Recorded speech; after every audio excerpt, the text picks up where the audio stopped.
अच्छा, सबसे पहले इसकी हम ट्रांजैक्शन पढ़ते हैं। पहला ये कह रहा है कि रेवेन्यू में इंक्लूड हुआ है सेल ऑन रिटर्न बेसिस। ये बात हमें पता है कि sale on return basis transaction होती ही नहीं है। आपने गलत किया है जो आपने सेल्स रिकॉर्ड किया, आपने स्टैंडर्ड्स के मुताबिक काम नहीं किया।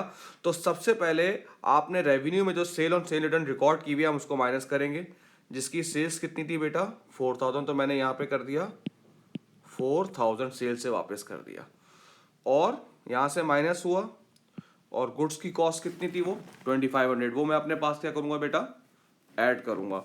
2500 मैं अपने पास क्लोजिंग इन्वेंटरी में ऐड करूँगा।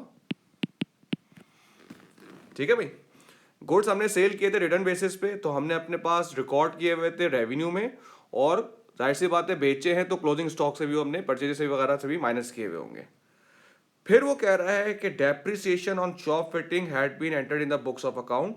तो जो डेप्रिसिएशन है 1490 ये जाएगा बेटा डेप्रिसिएशन में, डेप्रिसिएशन एक्सपेंस। इसने गलत क्या रिकॉर्ड किया हुआ है इनकम स्टेटमेंट में, प्रोविजन फॉर डेप्रिसिएशन रिकॉर्ड किया हुआ है, गलत है। प्रोविजन फॉर डेप्रिसिएशन ये बेटा ये जाएगा कहां पे, ये जाएगा बैलेंस शीट में। प्रोविजन फॉर डेप्रिसिएशन होता है तो टोटल डेप्रिसिएशन होता है, डेप्रिसिएशन एक्सपेंस इनकम स्टेटमेंट में जाएगा। ठीक है भाई, फिर वो कह रहा है कि जो प्री पेमेंट है वो एंटर्ड हो गया अक्रूवल, मतलब आपने उलट कर दिया, आपने एक्सपेंस को कम करना चाहिए था और आपने एक्सपेंस को क्या कर दिया ज्यादा कर दिया, उलट कर दिया। ठीक है भाई, अब इसका जो अफेक्ट जाएगा, जो इसका अफेक्ट जाएगा वो किससे जाएगा, वो जाएगा डबल से। अब जो आपका प्रॉपर्टी रेंटल है 1620, अब प्रीपेड जो है वो डबल से माइनस होगा, डबल से माइनस, क्योंकि उलट चीज आप जब भी करते हो सही उसको आप डबल से करते हो। तो जब आप मल्टीप्लाई बाय 2 करोगे ये होगा 2320, ये इसमें से माइनस हो जाएगा 2320। अच्छा, इसकी एक और एडजस्टमेंट क्या होगी बेटा, आपने गलती से जो अक्रूवल बढ़ाया हुआ है तो उसमें माइनस होगा ये 1160, क्योंकि अक्रूवल नहीं है, और ये ऐड हो जाएगा प्री पेमेंट में 1160।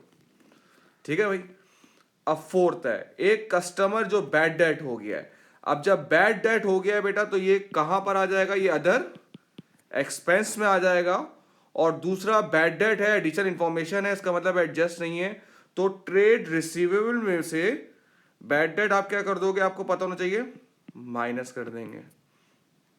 ठीक है भाई, अब फिफ्थ में आ जाए, रॉस इंट्रोड्यूस कैपिटल। भाई कैपिटल इंट्रोड्यूस किया एडिशनल इन्वेस्टमेंट में, कहां पे जाएगा बेटा, ये बैलेंस शीट में जाएगा। बैलेंस शीट में कहां जाएगा भाई, capital at start add additional investment, जो आप लोग करते हो ना, capital at start add net profit less drawing, तो कैपिटल एट स्टार्ट के बाद आप ऐड कर देंगे एडिशनल इन्वेस्टमेंट। अब क्या कह रहा है, 6 of the loan is repayable in the year end, the reminder is due for payment after that date.